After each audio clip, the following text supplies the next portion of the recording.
नमः सिद्धेभ्यः।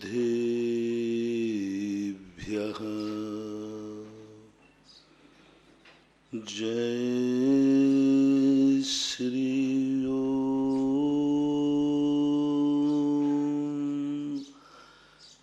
नमः सिद्धेभ्यः।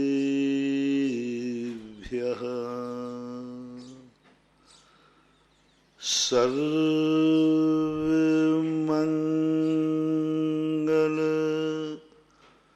मांगल्यं सर्वकल्याणकारकं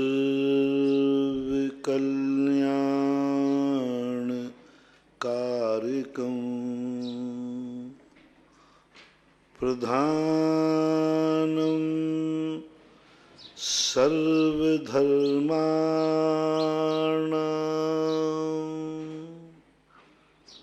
जैनं जयतु शासनं जैनं जयतु शासनं।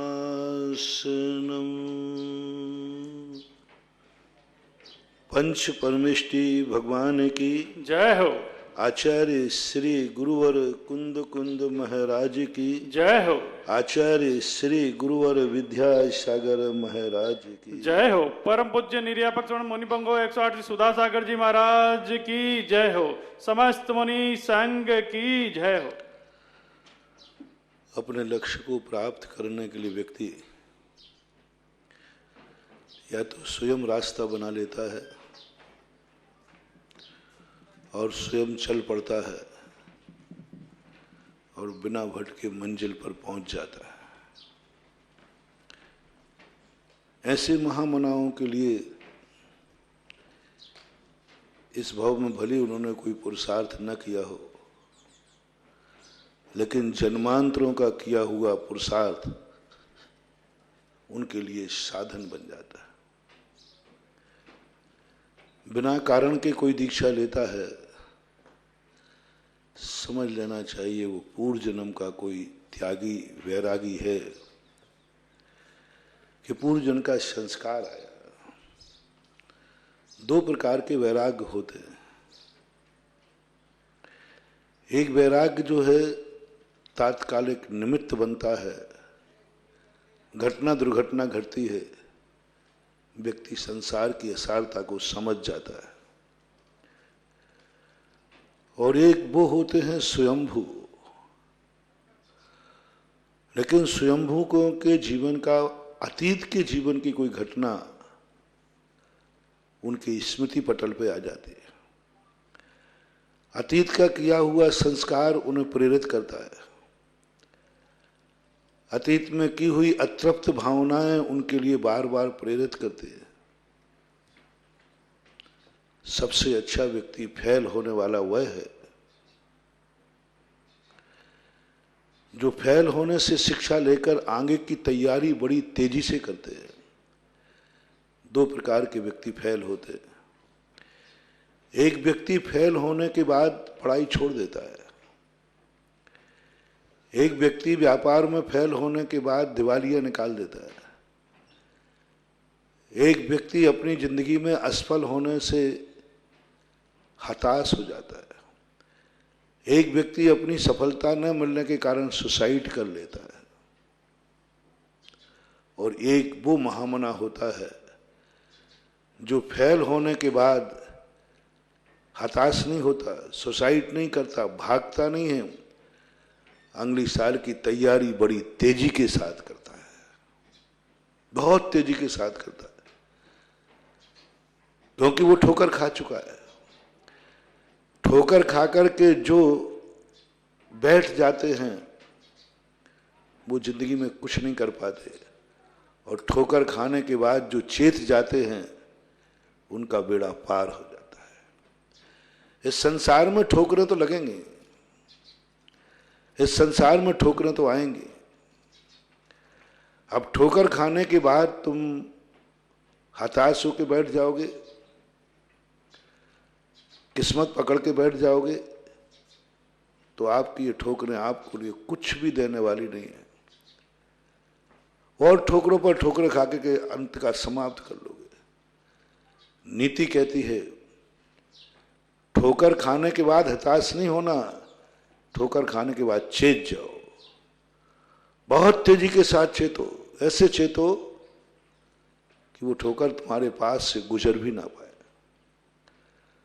इसलिए कहा है दूध से जला बालक दही को भी फूंकने लग जाता है, क्योंकि वो दूध से जल चुका है और दही को फूंक रहा है। ये है नीति, ये है विकासवाद की नीति।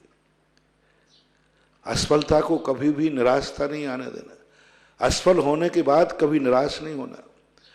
असफलता यदि निराशता का कारण बन गई, हमारे सारे रास्ते बंद हो जाएंगे।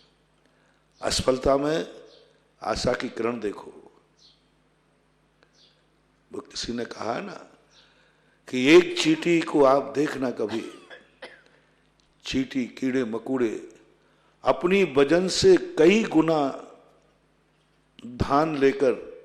दाना लेकर दीवार पे चढ़ती है, और कितने बार गिरती है वो, कितने बार, फिर भी चढ़ती है। यही हमारी जिंदगी में होना, हम कितने बार गिरेंगे, मत गिनो कितने बार गिनोगे, तुम्हें हर गिरावट से कोई ना कोई शिक्षा लेना है, हर ठोकर से तुम्हें कोई शिक्षा लेना है। जो भी तुम्हारी जिंदगी में आया, मत बैठो हताश हो कि महाराज हम तो थक चुके हैं इस संसार की धोखेबाजी दुनिया में। जहां जाओ वही धोखा दे रहा है। नहीं, थको मत, सावधान हो जाओ। जिसमें सुख मानता हूं वही दुख मिल रहा है, थको मत, सावधान हो जाओ। जिस व्यक्ति से समझाता कि ये मेरी जिंदगी में आएगा तो सुख देगा, लेकिन उसने तो बहुत दुख दे दिया, थको मत, सावधान हो जाओ। तुम्हारा व्यक्ति को चयन करने में भूल हो गई, थको मत। ये सोचो कि मैं व्यक्ति को पहचानने में भूल कर गया, मैं अंधा हो गया था, मैं विवेकहीन हो गया था, मैं विवेक शून्य हो गया था, मेरी बुद्धि काम नहीं की और मैंने यह कार्य की, इस व्यक्ति से संगति कर ली। कोई बात नहीं, घबराओ मत। अगला कदम फूंक के रखना, अगली संगति फूंक करके बनाना, अगला साथी बहुत सावधानी से बनाना। और यदि तुम्हारे मन में ये उत्साह है, चिंता मत करो, ये असफलताएं विफलताएं बहुत पीछे छूट जाएंगे। ऐसा कौन है व्यक्ति दुनिया में जिसको ठोकरें नहीं लगी हो? बताते हैं कि जो भी साइकिल चलाना सीखता है वो एक बार तो गिरता है और ठोकर भी लगती है, बिना गिरे साइकिल सीख नहीं सकता। यदि वो वहीं साइकिल छोड़ दे तो कभी सीख नहीं पाएगा, ठोकरें तो लगेगी। और मजा आने लग जाए ठोकरों में, विपत्तियों में। जब जब विपत्ति आए तुम्हारे मन में एक आनंद आना चाहिए, विपत्ति मुझे एक शिक्षा देके जाएगी, ये ठोकर हमें कुछ शिक्षा देके जाएगी। जिस रास्ते में फूल बिछे हों उस रास्ते का व्यक्ति उन्मत्त हो जाता है, और जिस रास्ते में कांटे बिछे हों उस समय व्यक्ति सावधान हो जाता है। किसी ने कह दिया कि यहाँ पर फूल बिछे हैं, अब क्या देखना, और तुम उसको मालूम नहीं कभी कभी बहुत बड़ा कांटा फूलों में से निकलता है, वो छुप जाता है। और जहां कांटे बिछे हैं वहां नहीं छुपता, क्योंकि हम सावधान हैं कि कांटे तुम्हें कष्ट देने के लिए नहीं आते हैं, कांटे तुम्हें सावधान करने के लिए आते हैं। अपन लोगों ने कितनी बड़ी चीज बना ली, ये कांटे हैं, हमारी जिंदगी की विविधताएं हैं। नहीं, थोड़ा पॉजिटिव सोचो। हमारे रास्ते में कांटे ही कांटे पड़े हैं, तुम हताश हो रहे हो। थोड़ा सा सोचो, विचार करो, शायद कांटा तुम्हें सावधान करने आया हो कि आंख बंद करके मत चलना, आंख खोल के चलना। यदि ऐसा सोच हमारा बन जाएगा, हमें हर कांटा उपकारी दिखेगा, हर कांटा हमें उपकारी दिखेगा। आज कोरोना को क्यों नहीं समझ रहे आप कि तुम्हारे ऊपर विपत्ति बन के नहीं आया है, तुम्हें सावधान करके आया है। महावीर के उन सिद्धांतों को याद दिलाने आया है जो महावीर ने सबसे पहले कहे थे कि देखो तुम चूक रहे हो, तुम सावधान हो जाओ, तुम्हारे खान पान बिगड़ रहे हैं। महावीर ने सबसे पहली दृष्टि लगाई खान पान के ऊपर। तुम मांसाहारी मत बनो, तुम अवक्ष सेवन मत करो। अष्ट मूल गुण भी शुरू किए तो किससे किए? खाने से शुरू किए। पहली फर्स्ट एंड क्लास, पहली क्लास। कुछ कोई मंत्र से नहीं की, कोई तंत्र से नहीं की, कोई पूजा से नहीं की, कोई पाठ से नहीं की। महावीर ने सबसे पहले देव दर्शन का नियम नहीं दिलाया, अपना नाम नहीं जपवाया, नमोकार मंत्र की माला नहीं फिराई, कुछ नहीं किया। सबसे पहले यदि किसी ने कहा कि भगवान मैं कहां से अपनी जिंदगी शुरू करूं, चारित्र की अपेक्षा, श्रद्धा की अपेक्षा तो बता दिया। देव साध गुरु को सब कुछ श्रद्धा करो। लेकिन जब कहा मैं जिंदगी कहां से शुरू करूं, तो ना तो कोई मंत्र दिया कि तुम ये जाप शुरू करो,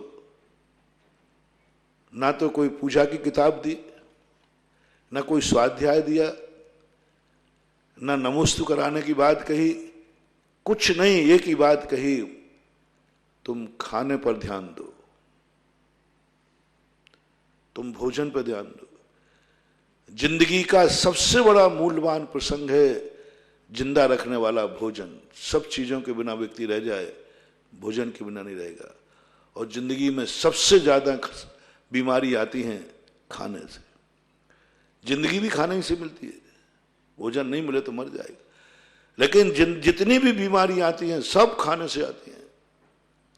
तो महावीर ने सबसे पहले फर्स्ट एंड फर्स्ट कहा कि तुम मद्य मांस मधु त्यागी, खाने में मांस को मत आने देना, मधु को मत आने देना, शराब को मत आने देना।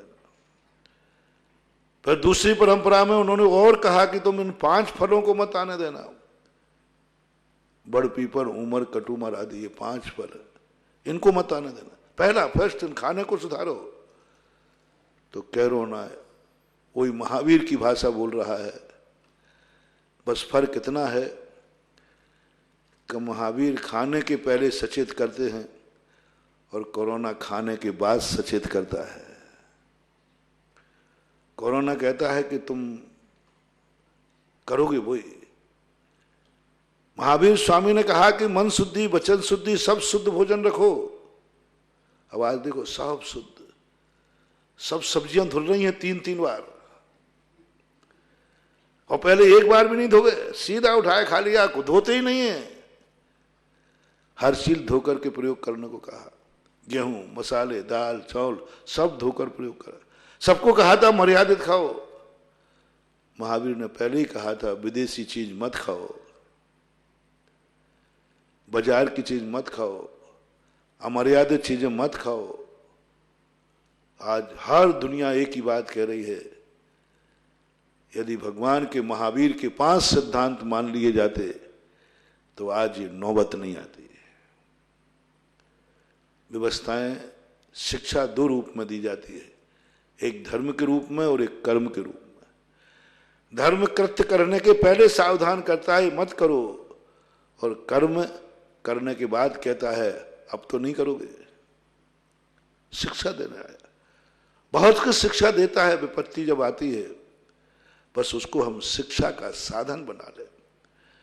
हम ये मान लें कि नहीं इससे हमें कोई शिक्षा मिलेगी। दुश्मन गाली दे रहा है, वो हमें कुछ सावधान कर रहा है, कुछ कह रहा है उस गाली में। गाली में भी प्रवचन है, गाली में भी कोई ना कोई अर्थ है। तुम्हारी भूल सुधारने का देखा, तुमने इसको क्या समझा, तुच्छ समझा था, और यही तुम्हारी जिंदगी को खतरनाक बन रहा है। वो शिक्षा दे रहा है। चक्रवर्ती ने अपने रसोइये को लात मार दी, क्या करेगा ये मेरा, क्या बिगाड़ेगा ये मेरा, क्या बिगाड़ लेगा मेरा, ये नौकर है ये। अंत में उसको इतने जोर से लात मार दी कि वो मर गया। मरते ही वो देव हुआ, और देव बनकर के जब वो प्राण लेने आया तो उसने कहा, राजन आपने क्या कहा था, क्या कर लेगा तू मेरा? अब मैं आपका वो बिगाड़ूंगा जो 6 खंड में तुम्हें कोई नहीं मार पाया, और मैं मारूंगा, मैं मारूंगा। अब वह तुम्हें सचेत कर रहा है कि देखो तुमने मुझे अकिंचित कर समझा था, आज मैं ही तुम्हारी जिंदगी का विनाश करूंगा। चक्रवर्ती को शिक्षा मिली। मैंने अपने अहंकार में आकर इसको बहुत छोटा समझा था, क्या करेगा ये मेरा, क्या करेगा? आज उसने सब कुछ मिटा दिया और वो शिक्षा देके गया और चक्रवर्ती को शिक्षा ली। रावण ने क्या कर लेगा कौन, मैं तो लंका में हूं, 100 योजन का समुद्र कौन पार करेगा, और ये अबला है सीता क्या कर लेगी? लेकिन तुम्हें मालूम है अंत में रावण को शिक्षा मिली, कभी भी कोई भी विपत्ति को कमजोर मत समझो, वो हमें कुछ ना कुछ शिक्षा देती है। अंत में जाकर रावण को भी शिक्षा प्राप्त हुई, उसको भी समझ में आ गया कि सत्य क्या है। अपन लोगों को भी जब भी अपनी जिंदगी में कोई भी बात आती है उससे हताश नहीं होना, आगे बढ़ो, कांटे देखकर निराश मत हो, खुश हो। ये कांटे मैं समझ गया क्योंकि मैं अंधा था, मैं आंख बंद करके चल रहा था, और तुम मुझे ये शिक्षा दे रहे हो कि आंख खोल के चलना, कांटों को जय जिनेंद्र कर लो, क्योंकि उसने तुम्हें सिखा दिया। तो जो स्वयंभू होते हैं वे कोई ना कोई अतीत की कोई ना कोई घटना उनके जीवन में होती है, अतीत का कोई संस्कार होता है, उस कारण से वे चेत जाते हैं। उनका अतीत का संस्कार बोलता है चेतो चेतो, तुम्हारी एक अतृप्त भावना है, पूर्व भाव में तुमने प्रयास किया था, मुनि बने थे, लेकिन तुम थोड़े चूक गए, मोक्ष नहीं जा पाए, चेतो। और मरते समय जो जहां वो चूका था तड़प के मरा होगा, देखो मैं मुनि बना, केवल ज्ञान प्राप्त नहीं कर पाया। वो संस्कार, अंत का संस्कार बड़ा काम आता है, वो संस्कार उनको प्रेरणा देता है। लेकिन कारण कोई ना कोई है। सम्यक दर्शन के 2 रूप हैं, निसर्गज और अधिगमज। निसर्गज सम्यक के संबंध में कहा, वर्तमान में जरूर कोई पुरुषार्थ नहीं कर रहा है, लेकिन अतीत भवों का जाति स्मरण हो जाता है। कल मैंने ऐसा सुना था, कई लोग कहते महाराज जी हमारा मंदिर में मन नहीं लगता, फिर क्यों मंदिर जाएं? मैंने कही जाओ। महाराज जी माला फेरने में मन नहीं लगता, मैंने कही फिर भी जाओ। महाराज आपके प्रवचन समझ में नहीं आते, सुनो बिना समझ। और महाराज जी आपका ये पागलपन है, जब कह रहा हूं कि हमें कुछ समझ में नहीं आता, हमारा मन नहीं लगता प्रवचन सुनने में, तो भी आप कह रहे सुनो, बिना समझ के समय खराब करो। यही तो बहुत बड़ी भूल कर रहे हैं आप लोग। जहां आपका मन नहीं लगता उसको छोड़ देते, जहां आपको समझ में नहीं आता आप सुनना छोड़ देते। जनवाणी पढ़ो महाराज, हमें कुछ समझ में नहीं आता, कोई पल्ले नहीं पड़ता, इसलिए पढ़ना छोड़ देते। महानुभाव, इसको 2 तरीके से मैं तुम्हें समझाऊंगा। एक वह तरीका कि संसार के कितने कार्य तुम करते हो जिनमें मन नहीं लगता फिर भी करते हो। ऐसा कोई भी व्यक्ति दुनिया में नहीं है जिसे 24 घंटे में कुछ ऐसे कार्य नहीं करना पड़ते हो जो वो करना नहीं चाहता लेकिन करना पड़ता है। शुरुआती से देख लो, आप बचपन से देख लो, कोई भी विद्यार्थी पढ़ना जाना नहीं चाहता, कोई विद्यार्थी नहीं जाना चाहता। एक भी विद्यार्थी बताओ जो स्कूल जाते समय प्रारंभ में रोया नहीं हो, तड़फा नहीं हो, गिड़गड़ाया नहीं हो।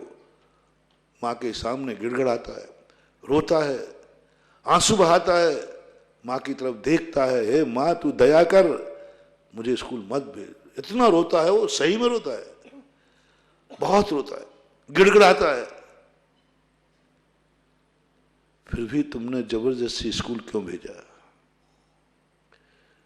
सभी लोग अपनी अपनी मम्मियों से, अपने अपने पिताओं से पूछें जो सुन रहे हैं, क्या तुम पहली बार स्कूल राजी खुशी से गए थे, मन से गए थे, उत्साह से गए थे, कि जबरदस्ती भेजा गया था? जबरदस्ती भेजा गया था। एक भी विद्यार्थी दुनिया का नहीं है जो अपनी इच्छा से स्कूल गया। हर व्यक्ति को डांट पड़ती, डपट पड़ती। और आप लोग कितने निर्दयी हो जाते हैं, कितनी निर्दयी हो जाते हैं कि उसके आंसुओं पर ध्यान नहीं देते, उसके रोने पर ध्यान नहीं देते, बल्कि उसको एक थप्पड़ और मार देते हैं, स्कूल जाना पड़ेगा। मायाचारी करके भेजते हैं। धोखे से जाकर के स्कूटर बैठा ले जाएंगे और वहां धोखे से जाके छोड़ के भाग आते। छल, कपट, मायाचारी, निर्दयता, कठोरता, सब कितने हथियार अपनाता है स्कूल भेजने के लिए बच्चे को। वहां क्यों नहीं विचार करते? गार्जियन से कह रहा हूं कि जब बच्चे का मन नहीं है, बच्चा रो रहा है, तो स्कूल क्यों भेजना? क्यों भेजना? जब बच्चे का मन नहीं है तो हम नहीं भेजेंगे। ऐसी गलती आज तक शायद किसी पिता ने नहीं की, और जिस पिता ने की होगी उसका बच्चा आज भी बाप को कोस रहा होगा। हाँ, बाप को कोसेगा। जैसे तैसे आप जबरदस्ती भेज कर आते हैं। बड़े होने के बाद कौन नौकरी करना चाहता है? कोई किसी की नौकरी नहीं करना चाहता, लेकिन कितने लोग नौकरी कर रहे। कोई नौकरी नहीं करना चाह रहा। यदि लॉकडाउन से यदि दुनिया में कोई खुश है तो बस नौकर खुश है। सारे नौकर खुश हैं, और सरकारी नौकर खास तौर से, क्योंकि कुछ ड्यूटी जाना नहीं और वेतन सब बहुत मजे में। बहुत, एक भी नौकर की फरियाद नहीं आई कि लॉकडाउन कब खुलेगा। इतनी शंकाएं आ रही, इतनी जिज्ञासा आ रही, एक भी सरकारी नौकर ने नहीं भेजा कि महाराज मजा नहीं आ रहा है, सरकार का वेतन बिना बैठे बैठे खाऊं, पढ़ाऊंगा नहीं फिर भी वेतन लूंगा, नौकरी पे गया नहीं फिर भी वेतन लूंगा। एक व्यक्ति, क्या महाराज ये कौन से पाप में आएगा? अभी तक तो जिज्ञासा नहीं आई। किसी नौकर ने, किसी ऑफिसर ने, किसी ने भेजा हो कि साहब हमारे लिए अब नौकरी में तो जा नहीं रहा हूं, लेकिन सरकार वेतन देगी, इसको लेने में क्या दोष है? आएगा नहीं, कोई नहीं आएगा, करेगा ही नहीं। क्योंकि मजे, नौकर कहता बहुत मजे है भगवान, लॉकडाउन जिंदगी भर चलता रहे जब तक रिटायर नहीं हो। हाँ, संसार बड़ा विचित्र है। देश को नहीं सोचेगा वो, राष्ट्र की नहीं सोचेगा वो एक ही सोचेगा हमें नौकरी पर नहीं जाना पड़ेगा। लोग कुछ भी कर सकते। जब ज्ञानी जेल सिंह जी राष्ट्रपति हॉस्पिटल में थे, अंतिम समय था, भीलवाड़ा में था मैं, बहुत पहले की घटना है। वहां गर्मी के दिन, शायद शुरू की बात है, वहां जाकर के क्या स्थिति बनी देखा तो एक व्यक्ति कहता, बस महाराज जी जेल सिंह जो हैं वो आज यदि एक दिन पहले मर जाएं तो बहुत अच्छा है। मैंने क्यों, कल क्यों नहीं? बोले महाराज जी एक छुट्टी मारी जाएगी, क्योंकि उस दिन संडे था आगे, और एक दिन पहले मरेंगे या फिर या सोमवार को मरे। तो मैंने क्यों? बोले मेरा बॉस मुझे छुट्टी नहीं दे रहा। छुट्टी कोई दिला सकता है तो उनकी मौत ही दिला सकती है। मैंने कहा वाह रे बहादुर, एक दिन के लिए तुम छुट्टी, अपने देश के राष्ट्रपति की मौत से भी भावना कर सकता है। नौकर कभी वफादार नहीं हो सकता। नौकर सदा यही सोचता है कि मुझे ड्यूटी पर नहीं जाना पड़े। प्राइवेट नौकर जरूर दुखी हैं, वो इसलिए नहीं, उनको ये है कहीं ऐसा ना हो कि सेठ छटनी कर देवे, वो जरूर। मां दुख इसका नहीं है कि मैं ड्यूटी पे क्यों नहीं जा रहा हूं, दुख ये है कहीं नौकरी स्थायी रूप से चली न जाए। सर्विस वाले भी दुखी इसलिए हो सकते हैं कि दूध पानी सही नहीं मिल पा रहा है, घूमने नहीं जा पा रहे हैं, इसलिए दुखी नहीं है, और कई कारणों से दुखी है। ऐसी बात नहीं है कि दुखी नहीं है। लॉकडाउन तो हर व्यक्ति को कहीं ना कहीं से दुखी तो करेगा। और दुख है कि अब कहीं घूमने नहीं जा पा रहे, मिलने नहीं जा पा रहे, साग सब्जी वगैरह नहीं मिल पा रहे, ये दुख तो है। लेकिन ये दुख नहीं है सरकारी नौकर को कि मैं ड्यूटी पर क्यों नहीं जा पा रहा हूं और वेतन ले रहा हूं। नहीं आएगा ये परिणाम, और यही परिणाम उसकी सबसे बड़ी भूल है। सबसे ज्यादा दुखी व्यापारी लोग हैं, क्योंकि उनका माल सड़ रहा है, सब खराब हो रहा है। तो ऐसी जो नीतियां चलती हैं व्यक्ति की दुनिया में, ये नीतियां अच्छी नहीं है। हर व्यक्ति का सोच यही होता है, नौकरी पर जाना नहीं चाहता, लेकिन कितने करोड़ लोग नौकरी पर बिना मन के जा रहे हैं। सभी बिना मन के जा रहे हैं। क्यों जाते हो बिना मन का? आज से सारे नौकरों से मेरा कहना है, जो ये कहते हैं कि मंदिर क्यों जाऊं मेरा मन नहीं लगता, माला क्यों फेरूं मेरा मन नहीं लगता, प्रवचन क्यों सुनूं मेरा मन नहीं लगता, स्वाध्याय क्यों करूं मेरा मन नहीं लगता, उनसे लिए मेरा प्रश्न का जवाब है कि नौकरी में मन नहीं लगता है तो नौकरी पे जाना नहीं। मेरा मन नहीं होता नौकरी जाने, दूसरे की गुलामियत करने के लिए। वहां तो वो नहीं लेना चाह रहा है तो 2 नंबर में डोनेशन देकर, रिश्वत देकर। अब देखो, तुम्हारा नौकरी करना मन नहीं है, बेमन से भी तुम नौकरी चाह रहे हो, बेमन से भी नौकरी चाह रहे हो। मन कह रहा है क्या दूसरा गुलाम बन रहा, अंदर की आत्मा कहती खाने को क्या मिलेगा, चौकीदारी मिले तो ले ले, चपरासी गिरी तुम ले ले। क्या कोई चौकीदार मन से बनता है? पेट बनाता है।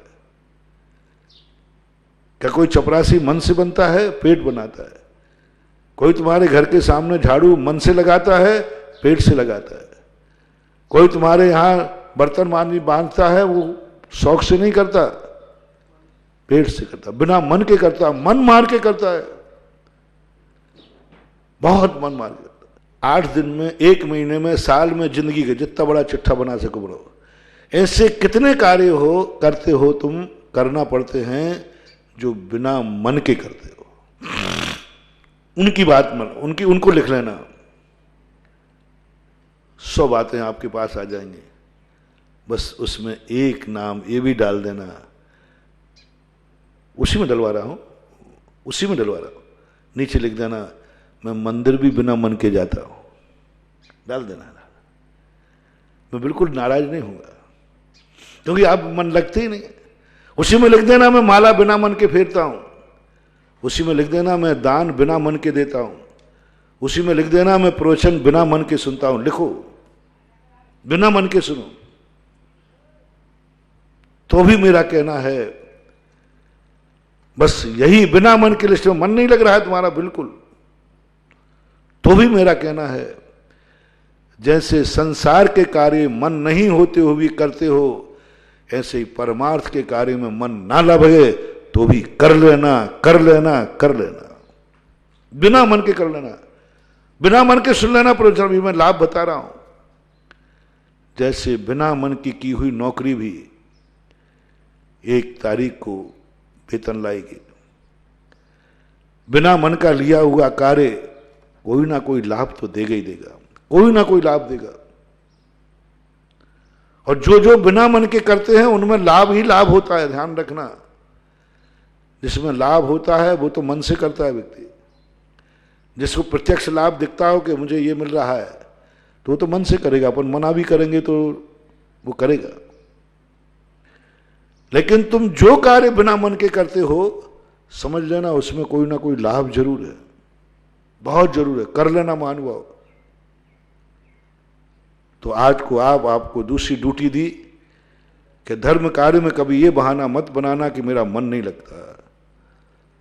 शास्त्रों के स्वाध्याय करने वालों से मेरा कहना है, कोई भी शास्त्र पढ़ते समय ये मत कहना ये मुझे समझ में नहीं आता, मेरा पढ़ने में मन नहीं लगता। एक संसार की किताब क्या पहले दिन समझ में आ गई थी? 25 साल पढ़ते हो तब एक किताब समझ में आती है, डॉक्टरी की, एक इंजीनियर की, एक मास्टरी की, बीएड तक कर रहे, तो तब कहीं मास्टरी की किताब समझ में आती है, तब कोई तुम कहीं मास्टर बन पाते हो, master of commerce, master of science, master of biology, master of art, कुछ भी बनते हैं। 25 साल निकालता है, 20 साल से 25 साल के बीच में तब होता है, तब कहीं तुम्हें समझ में आती है। और तुम शास्त्र की किताब एक दिन खोली, बोले महाराज मैंने 1-2 पन्ने पढ़े थे, पर मेरे माथे तो कुछ नहीं पड़ा, मेरे बल्ले तो कुछ पढ़ा ही नहीं, मैंने 2-3 पन्ने पढ़ लिए। कितनी देर बोले महाराज? 5-6 मिनट लगे होंगे। वाह रे वाह, 5-6 मिनट पढ़ के निर्णय कर लिया कि ये शास्त्र मुझे समझ में नहीं आते। मेरी गारंटी है तुम 25 साल तक जितने घंटे तुम लौकिक पढ़ाई को देते हो, उसका 10वां हिस्सा भी चिन्वाणी को 25 साल तक दे दो, तुम बहुत बड़े पंडितों से भी ज्ञानी बन जाओगे, शायद मेरे से भी आगे निकल जाओगे। मैं भी चूकूंगा तो तुम बताओगे, तुमसे पूछूंगा बताओ भाई तुम बता। मात्र 99% लोग यही कर रहे हैं। शास्त्र की किताब खोली, महाराज मुझे कुछ समझ में नहीं आती बात, मैंने पढ़ लिया, कोई समझ में नहीं आती, याद ही नहीं होती। स्कूल की पढ़ाई भी पहले तुम्हें 6 महीने तो क्या, LKG UKG में तो कुछ समझ में आता ही नहीं। पहली कक्षा में जाने के बाद 2 साल में मैं 2 साल के बाद सही ढंग से समझ जाता है, ये अनार का है, ये एप्पल का है, इतना समझ पाया अक्षर। फिर धीरे धीरे धीरे करके वो समझता आया। बिना मन के पढ़ाई करने वाला वैज्ञानिक बन गया, बिना मन के पढ़ने वाला डॉक्टर बन गया, बिना मन के पढ़ने वाला इंजीनियर बन गया। इसी प्रकार शास्त्रों को बिना मन से पढ़ने वाला भी पंडित बन जाता है, पंडित बन जाता है। और आप 90% देखना, 90 नहीं तो 60-70% पंडित बिना मन के ही बने, बनना नहीं चाहते थे। हर विद्यार्थी से मैंने पूछा, पूरे 100% नहीं कहूंगा, 90%, 75-80% तो मान ही लो। तो उनका एक ही मन, हमने कि तुम्हारी इच्छा क्या थी? बोले महाराज मुझे साइंस पढ़ने का भाव था, मैं कंप्यूटर पढ़ने के बाद मेरा इंजीनियर पढ़ने का भाव था मेरा। तो फिर हमने कि यहाँ सांगानेर छात्रावास में क्यों आ गए? बोले कहीं एडमिशन नहीं हुआ, हमारे उतने अच्छे नंबर नहीं आ पाए, मैं उतने अच्छे आगे फाइटिंग नहीं कर सकता था। मैंने कि मतलब क्या? एक भी विद्यार्थी अभी ऐसा नहीं आया जिसके मेरिट लिस्टेड हो, गोल्ड मेडल प्राप्त किया हो, और सारे रास्ते खुले हो इंजीनियर बनने के, डॉक्टर बनने के, IAS ऑफिसर सब बनने के खुले हैं रास्ते। उसने कहा नहीं, मैं तो विद्वान बनूंगा, जैन दर्शन का ज्ञाता। मैं हर साल पूछता हूं एडमिशन के समय, कोई एकाध ऐसा बालक हो जो इतना होशियार कि वो देश का सबसे बड़ा डॉक्टर बनेगा, सबसे बड़ा इंजीनियर बनेगा, सब विषयों में डिक्टेंशन है, सब पूरे विषयों में डिक्टेंशन है। ऐसा विद्यार्थी कोई भी पंडित बनने का भाव नहीं करेगा।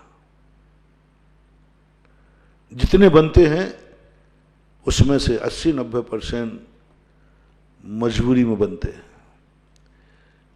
3-4 मजबूरियां होती हैं, या तो परिवार वालों में पढ़ाने की शक्ति नहीं है,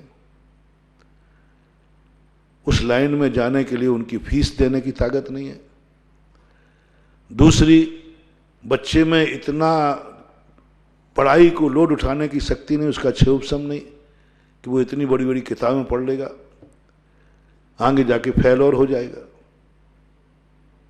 फेल हो जाएगा तो कहीं का नहीं रहेगा, तो फिर क्या करें? उन पढ़ाइयों में तो कोई पढ़ाई में पास नहीं होगा, किसी पढ़ाई में पास नहीं होगा। इसलिए चलो एक धर्म की पढ़ाई सांगानेर में होती है, वहां करा देते हैं। तो भी मैं मंजूरी देता हूं, तो भी मैं उनको एडमिशन देता हूं, जिसका प्रवचन मैं आज दे रहा हूं, क्योंकि मुझे उसमें भी लाभ ही लाभ मिला। मजबूरी में कह रहा हूं मैं, देखना, जैसे तुम मजबूरी में नौकरी करने गए तो 1 तारीख को वेतन आया, बाल बच्चे पल गए, तुम्हारा पेट पल गया, तुम्हारी नहीं। ऐसे ही मैं कहता हूं, मुझे मालूम है कि रिजेक्टेड बाल है, मुझे मालूम है कि ये अच्छे विद्यार्थी डिक्टेंशन वाले नहीं हैं, फिर भी मैं एडमिशन दिलवाता हूं, मुझे उसी में लाभ दिख रहा है। ये बिना मन के पढ़ेंगे, ये मजबूरी में पढ़ने आए हैं, शौक से पढ़ने नहीं आए हैं, मजबूरी में पढ़ने आए हैं। महाराज जी ये मजबूरी में पढ़ रहा है। मैंने कहा ले लो। बोले महाराज जी इसमें क्या मिलेगा? मैंने कहा ये पंडित बनेगा, बहुत बड़ा पंडित बनेगा, क्योंकि मुझे मालूम है शास्त्र के पन्ने मजबूरी में भी पढ़ोगे तो तुम भली सुधरोगे या नहीं सुधरोगे, सारे जगत को सुधारने की शक्ति आ जाएगी। तुम सुधरोगे या नहीं सुधरोगे, लेकिन तुम्हारे पास इन पन्नों को पढ़ने के बाद इतनी शक्ति आ जाएगी कि तुम 10 लाख क्षण पर्व में गद्दी पर बैठकर 10 दिन के धर्म के प्रवचन दोगे। यानी स्वाध्याय मजबूरी में भी किया गया हो, शास्त्रों की पढ़ाई मजबूरी होकर किया गया हो, तो भी महानुभावों कर लेना। जो मैंने कहा जितने पंडित बने हैं उनमें से 70-80% पंडित मजबूरी में बने हैं।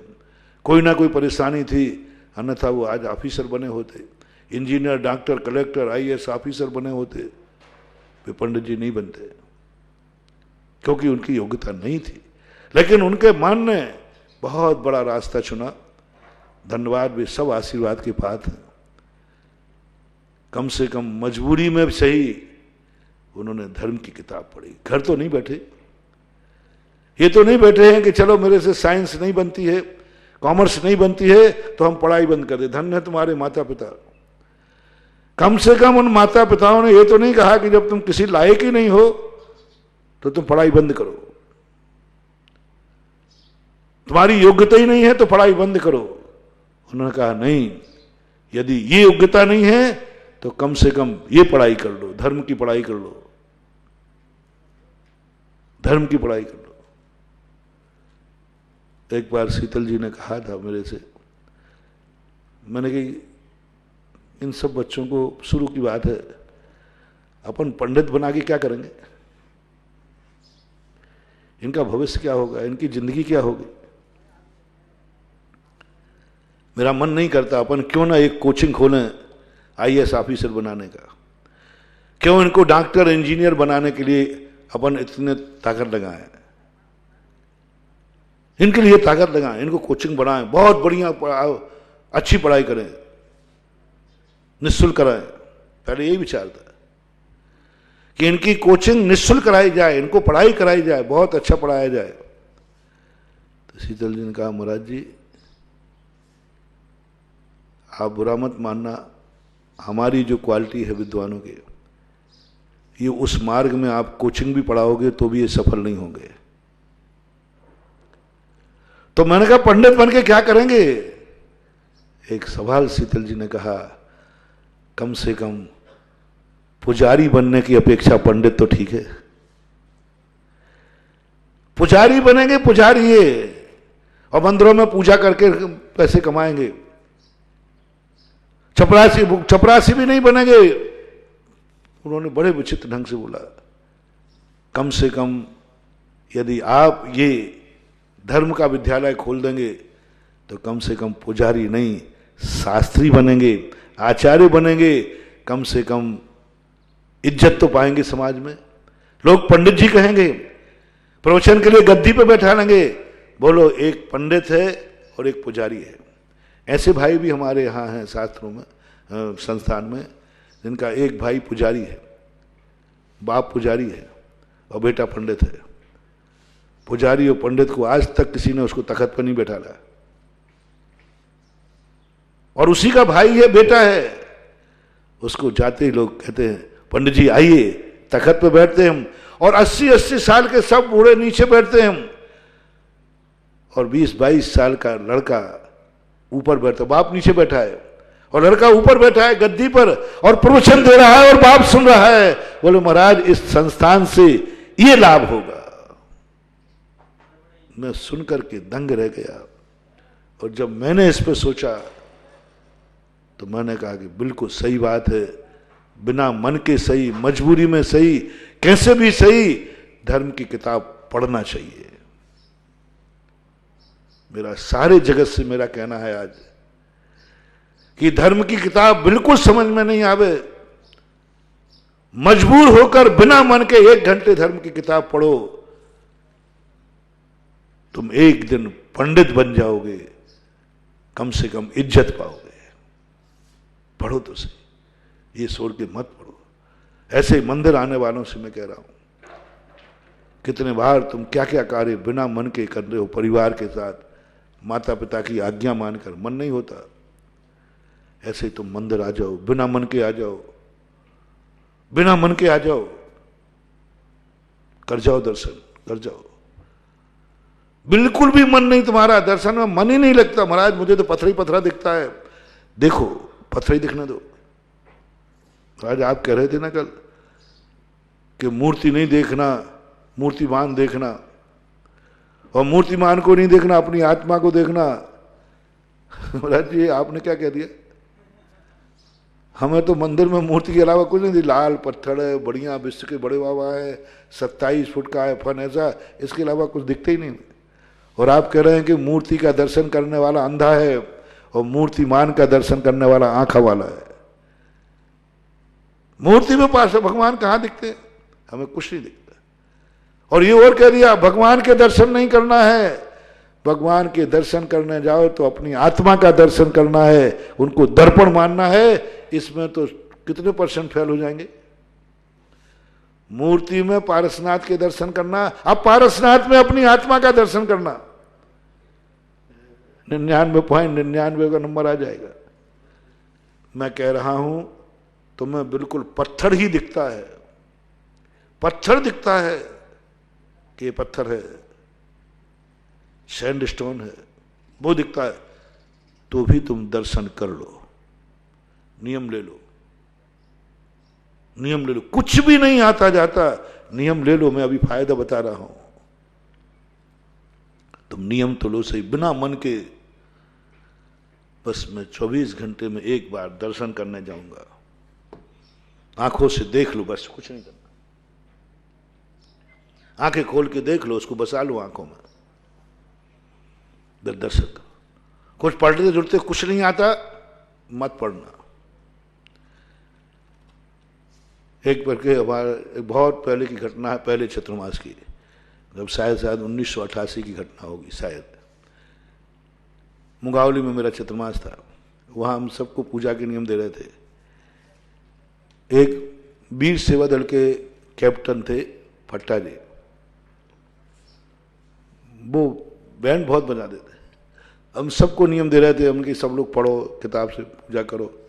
वो आए, बोले महाराज जी, हम, उनका नंबर आया तो बोले महाराज जी मुझे पढ़ने ही नहीं आता, अब मैं क्या पूजा करूं? मुझे ये भी नहीं आता ओम ह्रीम जन्म जरा मृत्यु नाशनाय जलम नृपाम, कुछ पढ़ते ही नहीं आता, मुझे पढ़ना आता ही नहीं है, और सुनने में क्या समझ में आएगा? हमसे तो बढ़िया बैंड बाजा बनवा लो, 4 घंटे और सेवा दल का बाजा था, बोले वो बजा लूंगा। बहुत गजब को बजाते थे, बहुत गजब। उन जैसा बजाने वाला अभी तो कभी थकते नहीं थे, बहुत अच्छे हेल्थी थे, कभी नहीं थकते। अब आजकल के छोकरे थोड़े में थक जाते हैं, और वो गजब को बजाते थे। मैंने कहा तुम्हें भी नियम लेना है। थोड़ा जी मैं क्या करूंगा लेने? मैंने कहा तुम इतना करना, 8 द्रव्य को इस थाली में से उठा के इस थाली में रखाना, बस। जल बोलना बोलना तो आना ही नहीं उनको, जल को तो जानते हो, हाँ जल तो पहचान दो, उसको यहां उठाओ और इसमें रख देना।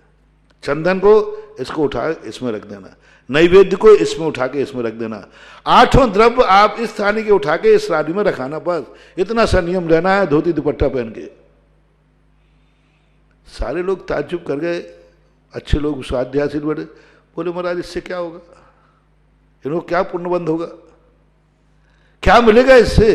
इस थाली का इस थाली में उठा के रख दिया, ना कुछ मंत्र बुलवाया, ना अक्षरी बुलवाया, कुछ तो नहीं बुलवाया, और उनको समझ में भी कुछ नहीं आया। मैंने कर लो, उस रहस्य को मैं अभी आज खोल रहा हूं, अभी बताऊंगा। इतना भी तुम्हारा हो कि तुम्हें कुछ नहीं समझ में आए, उठा के रख देना बंधु, पूजा जरूर करना। तुम्हें कुछ भी नहीं आता अभिषेक में, कुछ नहीं आता, एक अक्षर भी ओम ह्रीम श्रीम क्रीम कुछ भी नहीं आता, तुम लोटा उठा के भगवान पे अभिषेक जरूर करना। बिना मन के करना, बिना मंत्र के करना, एक लोटा गए उठा के ढालो। ऐसा ही प्रवचन तुम्हें, यदि तुम्हारा गुरु तुम्हें पसंद आया हो तो गुरु का प्रवचन कुछ भी समझ में नहीं आवे, बिल्कुल समझ में नहीं आवे, लेकिन सुनना जरूर। कुछ भी समझ में नहीं आता लेकिन सुनना तो, मेरा कहना मानना, बिना मन के सुनना। महाराज मन नहीं लगता मेरा प्रवचन सुनने में, नींद आ जाती है, आने दो, नींद आ जाए तो आने दो, प्रवचन सुनेंगे जरूर, सोते सोते सुनेंगे। नींद आ जाए तो लग पड़ना, लेकिन प्रवचन सुनना, बस नींद लेते सुनना, बिना मन के सुनना, और एक अक्षर भी नहीं आया। महाराज जी ने प्रवचन में क्या सुनाया? कुछ नहीं, संबल से इतला पाई, समझ में कुछ नहीं आई, हस्ताक्षर निहाल चंद हलवाई। हमारे पहाड़िया जी हैं किशनगढ़, वो यही सुना दे। महाराज हमें तो आप लोगों के प्रवचन तो कुछ समझ में आते नहीं। संबल से इतला पाई, समझ में कुछ नहीं आई, हस्ताक्षर निहाल चंद हलवाई। आपने संबल तो भेज दिया कोर्ट का, मुझे क्या लगा, मुझे कुछ पता नहीं है। ऐसे ही महाराज आप प्रवचन देते हो, मुझे कुछ समझ में नहीं आता, हालांकि मेरे प्रवचन तो समझ में आते हैं, क्योंकि बोलते ही तुम्हारी भाषा में, और तुम्हारी भाषा हम अच्छे सीख गए, अच्छी तरह सीख गए। मैं अपनी भाषा में प्रवचन नहीं देता, मैं तुम्हारी भाषा में देता हूं। फिर भी कठिन तो प्रवचन ही होता है, मन लगना कोई जरूरी थोड़ी है। 90% लोगों के प्रवचन के मन नहीं लगते, टीवी में प्रवचन मन नहीं लगता। फिर भी मेरा कहना है, तुम्हारे गुरु हैं तो सुनना, सुन लो, बिना मन के सुनो, मजबूरी के सुनो, मन मार के सुनो, सोते सुनो, गाते सुनो, लड़ते सुनो, भिड़ते सुनो, मरते सुनो। हाँ, मर भी रहे हो तो कहना महाराज जी का प्रवचन सुना दो। कुछ समझ में आता, बोले समझ में कुछ नहीं आता, लेकिन सुना दो। ये सब क्रियाओं, माला में मन नहीं लगता, माला फेर लेना एक ठोल, बिना मन के फेर लेना, गुड़गुड़ाते हुए फेर लेना, कुड़कुड़ कुड़कुड़ करते हुए फेर लेना, लेकिन एक माला फेर लेना। क्यों? ये बात जब मुझे पता चली, जब पूज्यवर अकलंक स्वामी ने राज वार्तिक में निसर्गत सम्यक दर्शन की परिभाषा बनाई। नरकों में बैठा हुआ व्यक्ति सम्यक दर्शन प्राप्त करता है, वहां उसको अवधिज्ञान होता है। स्वर्गों में जाकर के सम्यक दर्शन प्राप्त करता है। मनुष्य तो कहीं भी जाएगा वो, जिसने बिना मन के, जैसे हमने कहा था ना कि बिना मन के नौकरी पे जावे तो भी वेतन, तो बिना मन के वो मूर्ति बना रहा था, जब पूछी थी क्या कर रहा है, कोई करम फोड़ रहा हूं, तब भी उसको मजदूरी मिलती है कि नहीं? बिना मन के भी नौकरी करोगे तो मजदूरी मिलेगी, बिना मन के बेलदारी करोगे तो मजदूरी तो मिलेगी ही मिलेगी। इसी प्रकार बिना मन के धर्म करोगे तो भी लाभ देखना कितना बड़ा भयंकर लाभ है। जिन्होंने बिना मन के स्वाध्याय किया, पूजा की, सब की, वे नरकों में पहुंच गए। हाँ देखो भाई, बिना मन के जाओगे तो दुर्गति हो जाए तो मैं नहीं कह सकता, लेकिन अब फायदा देखना, बंडल का बंडल आ रहा है। जैसे ही नरकों में वहां कष्ट मिले, कष्ट होते ही वो सोचता है कष्ट मुझे क्यों मिल रहे हैं, क्या गलती की, ओहो मैंने धर्म बिना मन के किया था, और उसको वो सब याद आ जाएगा। पूरा प्रवचन यहां समझ में नहीं आएगा, यहां तो तुम्हारा मन ही नहीं लगा, लेकिन तुमने कैसेट बना के रख ली मन दिमाग में, कैसेट तो बन गई, सुन तो लिया। अब वो नरकों में कैसेट खुलेगी, वहां कंप्यूटर है इसका, बिना मन वाले सुने, उनकी कैसेट का कंप्यूटर जो है वो नरकों में है, वहां पर तुम्हारी पूरी कैसेट लग जाएगी। यही पंडाल, यही बिजोलिया तीर्थ क्षेत्र, यही मैं और यही प्रवचन, बिल्कुल ऐसा, और एक एक अक्षर समझ में आएगा।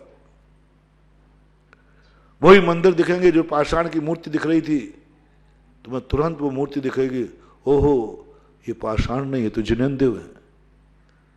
भाई स्वाध्याय तुम्हें दिखेगा, अरे ये स्वाध्याय। कोई पूजा की थाली दिखेगी, अरे इस द्रव्य का इस द्रव्य में थाली में करना नहीं, ये तो पूज्य बनाने का मार्ग है। और वो जाति स्मरण करके अपने अतीत की बिना मन की क्रिया को स्मरण में लाएगा और वहां उसको सम्यक दर्शन हो जाएगा। देख लो, अब नरकों में इसलिए है महानुभाव, कुछ थोड़ी सी कमाई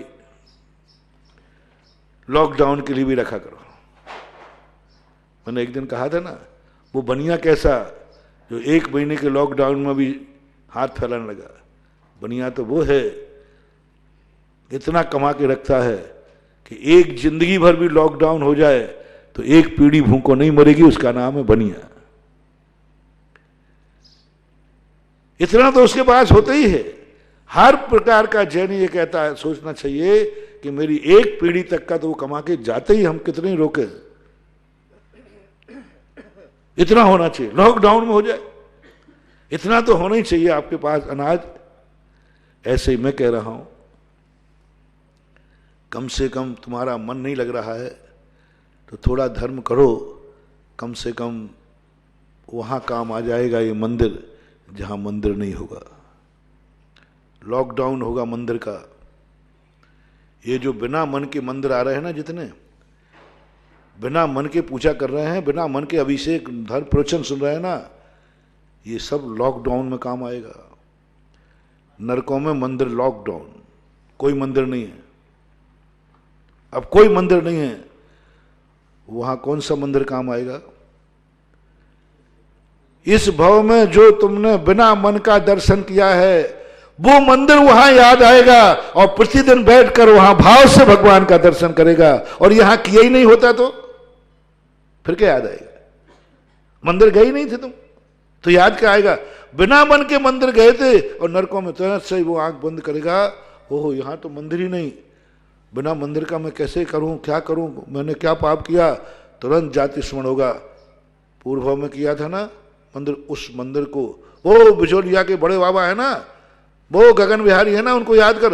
हाँ है, देखे तो थे पर मैंने उनका मन से दर्शन नहीं किया। महाराज ने जबरदस्ती नियम दिया था इसलिए कर लिया। कोई बात नहीं, अब तो तेरा मन है। बोले अब तो मन है तो उन्हीं को याद कर और अब मन से कर ले। अब देखो नरकों में काम आ गया। नरकों में कोई पूजा करने का सामान नहीं मिलेगा, ये याद आएगी। नरकों में मैं तुम्हें प्रवचन देने नहीं आऊंगा। हाँ नहीं आऊंगा, पक्का है। अभी सुन लो, रख लो कमा करके। कभी यदि मेरी ऐसी योनि चली गई जहां गुरु नहीं आ सकेंगे, जहां गुरु नहीं पहुंच सकेंगे, जहां प्रवचन नहीं सुन सकेंगे, सम्यक दृष्टि ज्ञानी भव्य का एक लक्षण होता है।